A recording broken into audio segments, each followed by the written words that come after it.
Assalamualaikum. Ketemu lagi dengan saya ya. Buat abang-abangku, kakak-kakakku, pokoknya semuanya ya. Mudah-mudahan tetap sehat dan semakin sehat ya.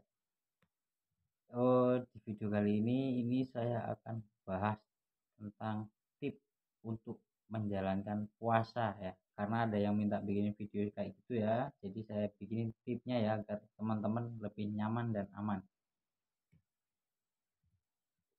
Oh, gini ya, untuk berpuasa itu sebenarnya bagus ya untuk penderita asam lambung dan anxiety ini.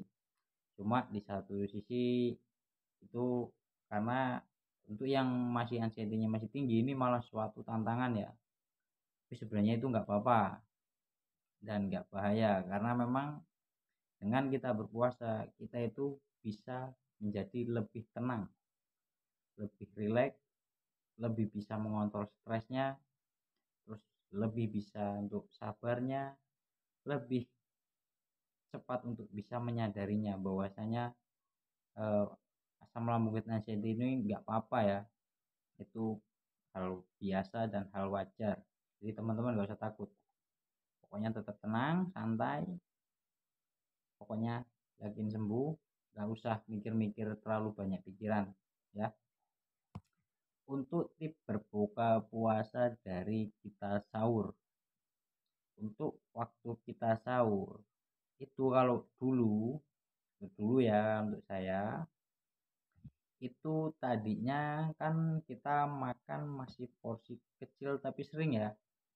Nah kalau untuk berbuka puasa ini ya untuk apa namanya sahur itu tadinya dulu bukan tadinya ya, dulu itu kalau waktu porsinya yang kita belum jalanin puasa itu yang tadinya satu centong atau satu mangkok kecil itu porsi nasinya segitu itu saya tambahin. Nah, kalau ada yang bilang bahaya nggak bang? Ya nggak bahaya kalau kita tahu caranya. Jadi untuk jenis sayuran dan makanan itu tetap sama aja. Jenisnya saya pasti pakai yang rebus-rebusan dan masih pokoknya yang pantang-pantangan nggak saya makan.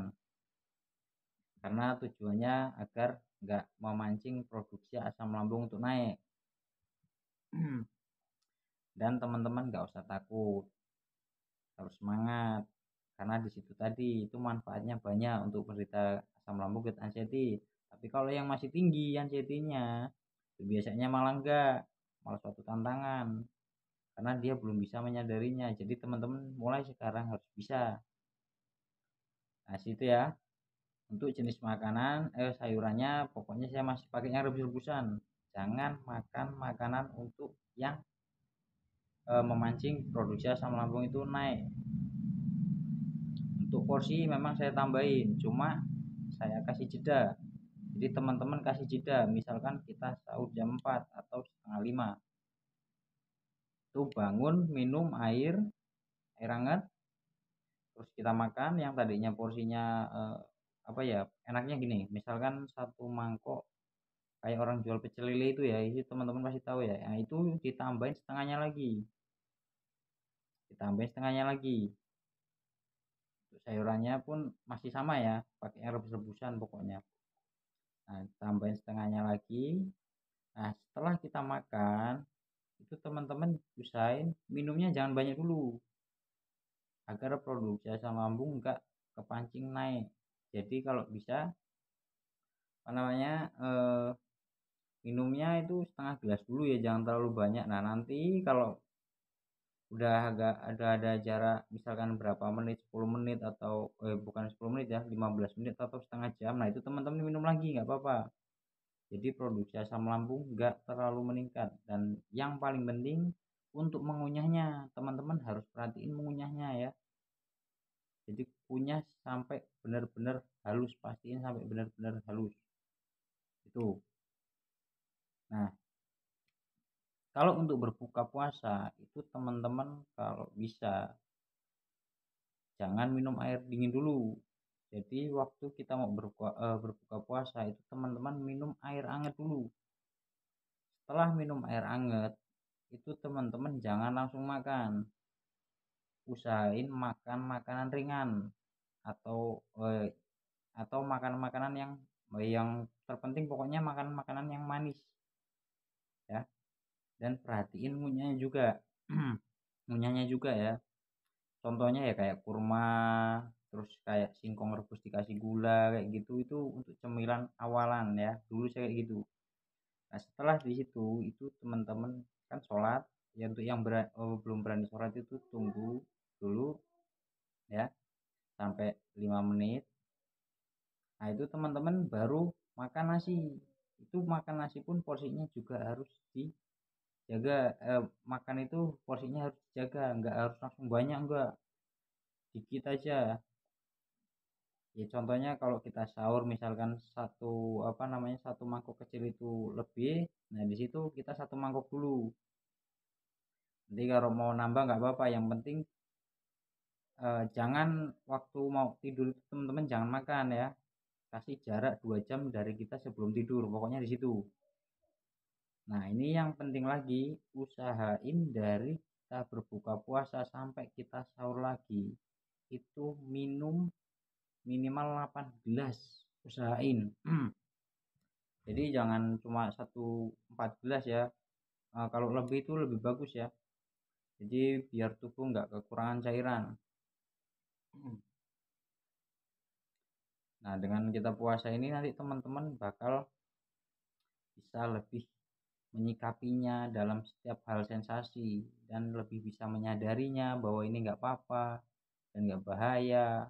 Dan teman-teman bakal bisa untuk bersabar untuk melatih lagi mentalnya. Pokoknya lakuin kegiatan aktivitas yang menyenangkannya, dan jangan terlalu lama-lama ya untuk kita duduk santai. Itu malah nanti waktu kita puasa itu malah nanti akan terpancing, sensasinya nanti bakal kerasa. Jadi teman-teman lakuin aktivitas seperti biasanya, jangan pernah ada yang pokoknya yang bilang ngeluh, pokoknya jangan, harus semangat, pasti bisa, karena yakin memang sebenarnya nggak apa-apa sebenarnya. Itu tadi ya untuk tipnya, makan dari sahur porsinya yang tadinya kita satu mangkok yang orang jual pecel lele itu kita kasih setengah lagi. Cuma tempuknya untuk minumnya dikasih jarak, bukan nggak boleh minum, boleh, cuma dari kita habis makan itu kalau bisa setengah gelas dulu untuk tidak memancing produksi asam lambung biar naik. Dan jaga untuk jenis makanannya, berbuka puasa juga kayak gitu juga. Kalau bisa jangan makan dulu, kita minum dulu terus makan makanan ringan dulu. Nah setelah itu kalau mau makan nasi nggak apa-apa, yang penting dijaga juga untuk jenis makanannya juga. Terus waktu mengunyahnya juga pastiin benar-benar halus. Dan untuk kegiatan itu tetap biasa, nggak apa-apa teman-teman. Kalau masih ngerasain sensasi nyolek-nyolek ya itu wajar, karena memang ini masih dalam proses penyembuhan. Jadi teman-teman gak usah takut, bahaya bang, nggak bahaya ya. Nah untuk kalau untuk yang ini ada dua ya.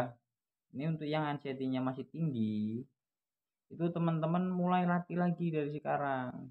Jadi saya nggak maksain ya untuk harus berpuasa, enggak, karena untuk menderita asam lambung anxiety ini, kalau yang anxiety-nya masih tinggi itu malah menjadi suatu tantangan. Tapi kalau yang udah 85% kayak tinggal kembung nyolek-nyolek itu udah bisa sebenarnya, bukan udah bisa, memang bisa harusnya.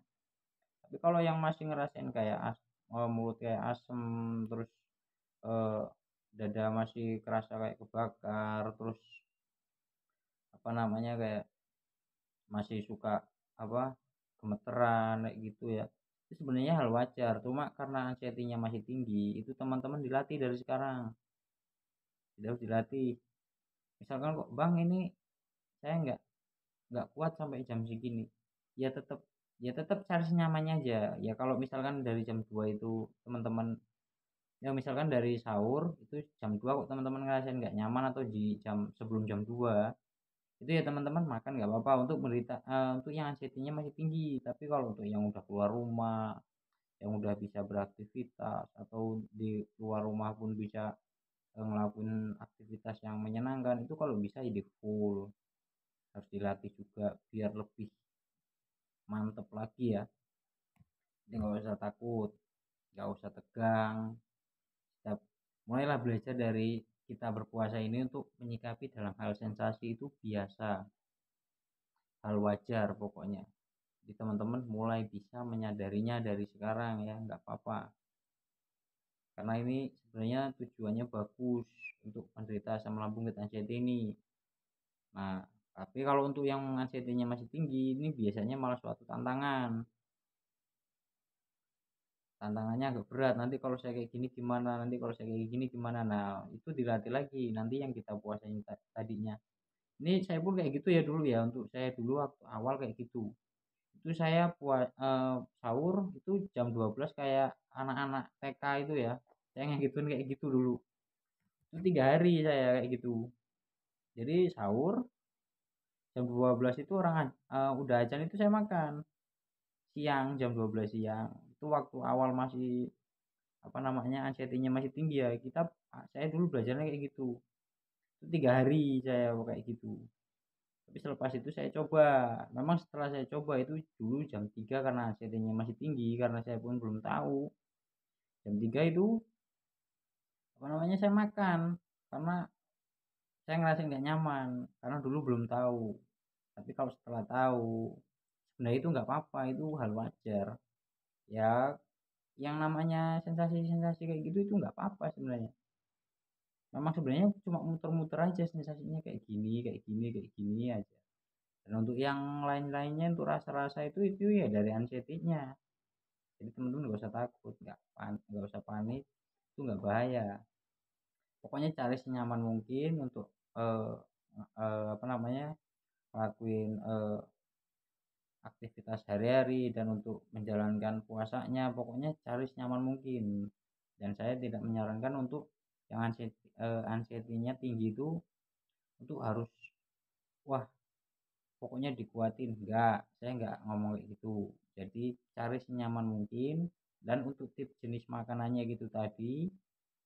Dan kalau misalkan teman-teman yang anxiety-nya masih tinggi itu tadi ya dulu saya kayak gitu. Jadi sahur jam 12 itu saya makan ikut kayak anak TK nggak apa-apa lah bodo amat ya, karena memang dulu masih takut saya ya. Jam 3 saya makan, jam 12 saya makan, terus itu sampai maghrib juga saya. Dulu saya kayak gitu, untuk melatihnya kayak gitu dulu saya. Tapi sebenarnya nggak apa-apa ya, itu karena masih ada anxiety-nya masih tinggi dulu saya kayak gitu. Makanya kalau teman-teman itu kalau bisa full ya, kalau bisa. Tapi kalau misalkan ngerasain sensasi ini kayak kayak gimana pokoknya yang misalkan itu sebenarnya nggak apa-apa, tapi kalau teman-teman mau makan ya nggak apa-apa, cari senyaman mungkin dan jangan terlalu morsil apa namanya aktivitas, pokoknya jangan terlalu morsil ya, karena kalau kita terlalu morsil nanti sensasi agak kerasa nanti. Nah kalau di situ untuk teman-teman yang belum bisa menyadari dan belum bisa bersabar terus belum bisa untuk apa menyikapi dengan sensasi kayak gitu itu nanti teman-teman malah apa namanya pasti pikirannya udah aneh-aneh padahal itu nggak apa-apa. Jadi teman-teman nggak usah takut ya, saya pun kayak gitu makanya saya bisa ngomong kayak gitu kayak gini ya karena saya ngalaminya. Jadi teman-teman nggak usah takut, nggak apa-apa, tetap lakuin puasanya, jalanin puasanya, nggak usah takut, nggak apa-apa. Ini untuk penderita asam lambung dan anxiety ini nih banyak banget manfaatnya. Bahkan kalau dibilang itu ya saya sama orang tua itu dengan kita berpuasa itu adalah obat dari segala obat untuk menyembuhkan penyakit. Jadi teman-teman nggak usah takut. Jadi tetap lakuin ibadah puasanya untuk jenis makanannya kayak gitu ya. Tetap semangat, pasti sembuh, yakin sembuh ya. Jadi saya kira cukup. Saya akhiri. Assalamualaikum warahmatullahi wabarakatuh.